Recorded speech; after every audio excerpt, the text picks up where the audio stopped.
Semiconductor theory சொல்லி கொடுக்கறதெல்லாம் சரிதான். ஆனா முறுக்குக்கும் செமிகண்டக்டருக்கும் என்ன சம்பந்தம் அப்படின்னு தானே யோசிக்கிறீங்க. அதுதான் இந்த வீடியோல நம்ம பார்க்க போறோம். வணக்கம், இது குக்கிடானிக்ஸ்.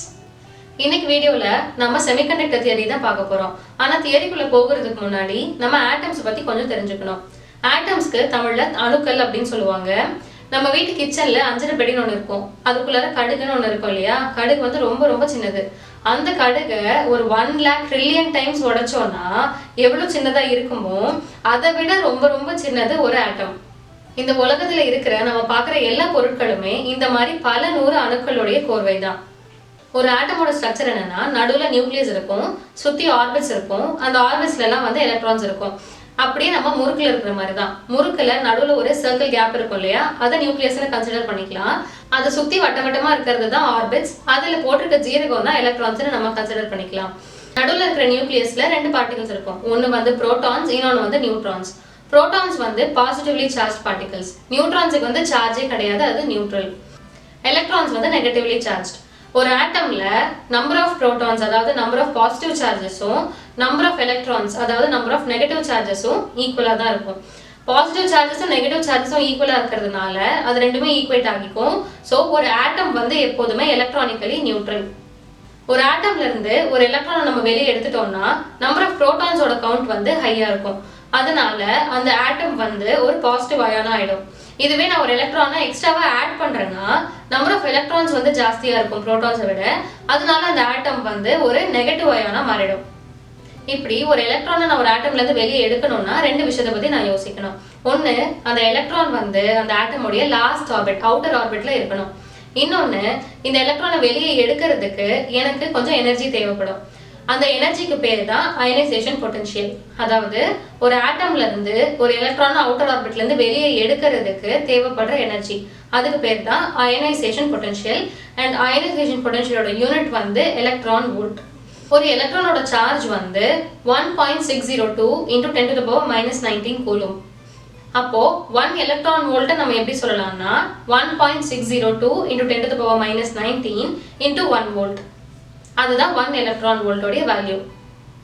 இப்போ நம்ம ஒரு கண்டக்டிங் மெட்டீரியலை கன்சிடர் பண்ணிக்கலாம். ஃபார் எக்ஸாம்பிள் ஒரு காப்பர் வயர். அந்த காப்பர் வயர்ல எல்லா ஆட்டம்ஸும் இதே மாதிரி டைட்லி பேக்டா பக்கத்துல இருக்கும். நான் முன்னாடியே சொன்ன மாதிரி ஒரு ஆட்டம்ல இருந்து ஒரு எலக்ட்ரானை எடுக்கணும்னா அதை லாஸ்ட் ஆர்பிட் அவுட்டர் ஆர்பிட்ல இருந்து மட்டும் தான் எடுக்க முடியும். அந்த அவுட்டர் ஆர்பிட்டுக்கு ஒரு எனர்ஜி பேண்ட் இருக்கும், ஒரு எனர்ஜி லெவல். அந்த எனர்ஜி பேண்டுக்கு பேரு தான் வேலன்ஸ் பேண்ட். அண்ட் அந்த அவுட்டர் ஆர்பிட்ல இருக்கிற எலக்ட்ரான்ஸுக்கு பேரு வேலன்ஸ் எலக்ட்ரான்ஸ். இப்ப இதே மாதிரி இன்னொரு ஆட்டமும் கன்சிடர் பண்ணிக்கலாம்.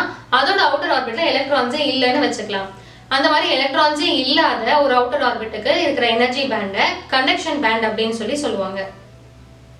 நமக்கு தெரியும் மூவிங் ஆஃப் சார்ஜஸ் தான் கரண்ட். ஸோ கரண்ட் எப்போதுமே சார்ஜஸ் ஜாஸ்தியா இருக்கிற ஏரியால இருந்து கம்மியா இருக்கிற ரீஜனுக்கு தான் ஃப்ளோ ஆகும். அதே மாதிரி தான் இந்த இடத்துலயும் சார்ஜஸ் ஜாஸ்தியா இருக்கிற வேலன்ஸ் பேண்ட்ல இருந்து சார்ஜஸ் கம்மியா இருக்கிற கண்டக்ஷன் பேண்டுக்கு எலக்ட்ரான்ஸ் ஃப்ளோ ஆகும்போது தான் கரண்ட் ஃப்ளோ இருக்குது. இந்த வேலன்ஸ் பேண்டுக்கும் கண்டக்ஷன் பேண்டுக்கும் நடுவில் இருக்கிற எனர்ஜி கேப்பை ஃபார்பிடன் எனர்ஜி கேப் அப்படின்னு சொல்றாங்க. இந்த ஃபார்பிடன் எனர்ஜி கேப் ஜாஸ்தி ஆக ஆக கண்டக்டிவிட்டி கம்மியாயிட்டே இருக்கும். இது எப்படிங்கிறத நம்ம டீடைலா பார்க்கலாம். ஒரு கண்டக்டிங் மெட்டீரியல்ல இந்த வேலன்ஸ் பேண்டும் கண்டக்ஷன் பேண்டும் பக்கத்துல இருக்கும். ஸோ எலக்ட்ரான்ஸ் வந்து வேலன்ஸ் பேண்ட்ல இருந்து கண்டக்ஷன் பேண்டுக்கு எந்த வித ஃபோர்ஸும் இல்லாம தானாவே ஈஸியா மூவ் ஆகும். அதனாலதான் ஒரு கண்டக்டிங் மெட்டீரியல்ல சார்ஜஸ் ஈஸியா ஃப்ளோ ஆகுது. அதனாலதான் நமக்கு அங்க கரண்ட் ஃப்ளோவும் இருக்கு. That's why it's called a conductor. ஒரு நான் கண்டக்டர் அதாவது இன்சுலேட்டர்ல இந்த ஃபார்பிடன் எனர்ஜி கேப் வேலன்ஸ் பேண்டுக்கும் கண்டக்ஷன் பேண்டுக்கும் நடுவில் இருக்கிற கேப் வந்து ரொம்ப ஜாஸ்தியா இருக்கும். இந்த கோட்டை தாண்டி நீயும் வராத நானும் வரமாட்டேன் அப்படின்ட்டு தான் வேலன்ஸ் பேண்ட்ல இருக்க எலக்ட்ரான்ஸ் கண்டக்ஷன் பேண்டுக்கு சொல்லும். என்னதான் போங்கன்னு ஃபோர்ஸ் கொடுத்து விரட்டி விட்டாலும் வேலன்ஸ் பேண்ட்ல இருக்கிற எலக்ட்ரான்ஸ் வந்து கண்டக்ஷன் பேண்டுக்கு போகவே போகாது. அதனாலதான் இன்சுலேட்டர்ல சார்ஜஸே ஃப்ளோ ஆகாது. ஸோ இட்ஸ் அ நான் கண்டக்டர். இப்போ நம்ம செமிகண்டக்டருக்கு வருவோம். செமிகண்டக்டர்ல வேலன்ஸ் பேண்டுக்கும் கண்டக்ஷன் பேண்டுக்கும் நடுவில் இருக்கிற எனர்ஜி கேப் இருக்கு இல்லையா? அது இன்சுலேட்டரை விட கொஞ்சம் கம்மியா இருக்கும். ஆனா கண்டக்டரை விட கொஞ்சம் ஜாஸ்தியா இருக்கும், மீடியமா இருக்கும்னு வச்சுக்கலாம். ஸோ செமிகண்டக்டர்ஸ்ல ஏதாவது ஒரு சின்ன ஃபோர்ஸ் கொடுத்தாலே போதும் வேலன்ஸ் பேண்ட்ல இருந்து கண்டக்ஷன் பேண்டுக்கு எலக்ட்ரான்ஸ் வரும். செமிகண்டக்டர்ஸ் வந்து ரூம் டெம்பரேச்சர்ல இருக்கும்போது அது வந்து நார்மல் நான் கண்டக்டர்ஸ் அதாவது இன்சுலேட்டர்ஸா தான் பிஹேவ் பண்ணும். நம்ம அதுக்கு ஒரு ஃபோர்ஸை கொடுத்தா மட்டும்தான் வேலன்ஸ் பேண்ட்ல எலக்ட்ரான்ஸ் வந்து கண்டக்ஷன் பேண்டுக்கு போகும். இப்படி நம்ம கொடுக்குற ஃபோர்ஸ் தான் எக்ஸைட்டேஷன் அப்படின்னு சொல்றோம். செமிகண்டக்டர்ஸ்ல மொத்தம் 2 டைப்ஸ் இருக்கு. ஒன்னு இன்ட்ரின்சிக் செமிகண்டக்டர்ஸ், இன்னொன்னு எக்ஸ்ட்ரின்சிக் செமிகண்டக்டர்ஸ். நான் சொன்னேன் இல்லையா, செமிகண்டக்டர்ஸ் வந்து ரூம் டெம்பரேச்சர்ல இருக்கும்போது அது வந்து நார்மல் நான் கண்டக்டர்ஸ் மாதிரி தான் பிஹேவ் பண்ணும், சார்ஜஸே ஃப்ளோ ஆகாது. அதுவே டெம்பரேச்சர் கொஞ்சம் ஜாஸ்தி பண்ணோம்னா இந்த எலக்ட்ரான்ஸ் வேலன்ஸ் பேண்ட்ல இருக்க எலக்ட்ரான்ஸுக்கு ஒரு தெர்மல் எனர்ஜி கிடைக்கும். அந்த எனர்ஜியை வச்சு அது வேலன்ஸ் பேண்ட்ல இருந்து கண்டக்ஷன் பேண்டுக்கு மூவ் ஆகும். ஸோ கரண்ட் ஃப்ளோ இருக்கும். தெர்மல் எக்ஸைட்டேஷனால எலக்ட்ரிசிட்டி கண்டக்ட் பண்ற செமிகண்டக்டர்ஸ் தான் நம்ம வந்து இன்ட்ரின்சிக் செமிகண்டக்டர்ஸ் அப்படின்னு சொல்லி சொல்றோம். அடுத்தது எக்ஸ்ட்ரின்சிக் செமிகண்டக்டர்ஸ். ஒரு செமிகண்டக்டர் மெட்டீரியல்ல கண்டக்ட் பண்ண வைக்கிறதுக்காக நம்ம கொஞ்சம் இம்பியூரிட்டிஸ் ஆட் பண்ணோம்னா அந்த மெட்டீரியலுக்கு பேர் தான் எக்ஸ்ட்ரின்சிக் செமிகண்டக்டர். இந்த இம்பியூரிட்டி ஆட் பண்றோம் இல்லையா, இந்த ப்ராசஸ்க்கு பேர் தான் டோப்பிங் அப்படின்னு சொல்லுவாங்க.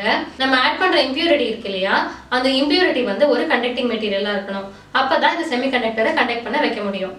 இந்த செமிகண்டக்டர்ஸ்ல இன்னொரு இன்ட்ரெஸ்டிங்கான விஷயம் என்னன்னா, வேலன்ஸ் பேண்ட்ல இருந்து கண்டக்ஷன் பேண்டுக்கு எலக்ட்ரான்ஸ் மூவ் ஆகிறத பத்தி நம்ம பார்த்தோம் இல்லையா. ஸோ ஒரு செமிகண்டக்டர்ல வேலன்ஸ் பேண்ட்ல இருந்து கண்டக்ஷன் பேண்டுக்கு எலக்ட்ரான்ஸ் மூவ் ஆயிடுச்சுன்னா இங்க வேலன்ஸ் பேண்ட்ல காணாம போன எலக்ட்ரான்ஸோட ஏரியால ஹோல்ஸ் ஃபார்ம் ஆகும். திரும்ப ஒரு தெர்மல் எனர்ஜி கொடுக்கும்போது அந்த வேலன்ஸ் பேண்ட்ல மீதி இருக்கிற எலக்ட்ரான்ஸ் வந்து அந்த ஹோல்ஸ்ல போய் உட்காந்துக்கும். இன்னும் ஈஸியா புரியுற மாதிரி சொல்லணும்னா, நம்ம ஒரு கூட்டமான பஸ்ல டிராவல் பண்றோம், நம்ம ஸ்டாப் வந்து நம்ம இறங்கிடுறோம். ஸோ நம்ம சீட்ல இன்னொருத்தர் வந்து உட்காந்துக்குவாங்கல்ல, அதே மாதிரி தான் வேலன்ஸ் பேண்ட்ல இருக்கிற எலக்ட்ரான்ஸ் கண்டக்ஷன் பேண்டுக்கு போன உடனே அங்க வந்து ஹோல்ஸ் ஃபார்ம் ஆகும். அந்த ஹோல்ஸ்ல ஒரு தெர்மல் எனர்ஜி கொடுக்கும்போது மீதி இருக்கிற எலக்ட்ரான்ஸ் வந்து உட்காந்துக்கும். அந்த எலக்ட்ரான்ஸ் வந்து திரும்பவும் சார்ஜ் கேரியர்ஸா ஆக்ட் பண்ணும். ஸோ ஒரு செமிகண்டக்டர் மெட்டீரியல்ல சாதாரணமா எலக்ட்ரான்ஸும் வந்து சார்ஜ் கேரியர்ஸா இருக்கும். அதே மாதிரி ஹோல்ஸ்குள்ள எலக்ட்ரான்ஸ் வந்து உட்கார்ந்து அந்த ஹோல்ஸுமே சார்ஜ் கேரியர்ஸா ஆக்ட் பண்ணும். ஸோ ஒரு செமிகண்டக்டரை நம்ம வந்து பைபோலார் அப்படின்னு சொல்றோம். ரெண்டு டைப் ஆஃப் சார்ஜஸுமே சார்ஜ் கேரியர்ஸா ஆக்ட் பண்றதுனால. இன்னைக்கு வீடியோல செமிகண்டக்டர் தியரியை ஈஸியா புரிஞ்சுக்கிறதுக்கு என்னென்ன ஆட்டம் பத்தின டெஃபினிஷன்ஸ் தேவையோ அதை மட்டும் தான் நான் சொன்னேன். பட் பேசிக்கா அட்டாமிக் பிசிக்ஸ்ல இன்னும் நிறைய கான்செப்ட்ஸ் இருக்கு. Like Pauli's exclusion principle, quantum number, இது எல்லாத்தையும் பேஸ் பண்ணி தான் ஒரு எலக்ட்ரான் வந்து ஒரு ஆட்டம்ல இருந்து இன்னொரு ஆட்டம்க்கு மூவ் ஆகும். உங்களுக்கு இதை பத்தி டீடைலா தெரியணும், அட்டாமிக் பிசிக்ஸ் பத்தி டீடைலா தெரியணும்னா அதை கமெண்ட் செக்ஷன்ல சொல்லுங்க. இன்னைக்கு வீடியோல ஒரு ஆட்டமோட ஸ்ட்ரக்சர் எப்படி முறுக்கு மாதிரியே இருக்குன்னு நம்ம பார்த்தோம். இதே மாதிரி ஒரு இன்ட்ரெஸ்டிங் கான்செப்டோட அடுத்த வீடியோல உங்களை மீட் பண்றேன். Until then, இது குக்கிடானிக்ஸ், உணவை பிடி பாடம் படி.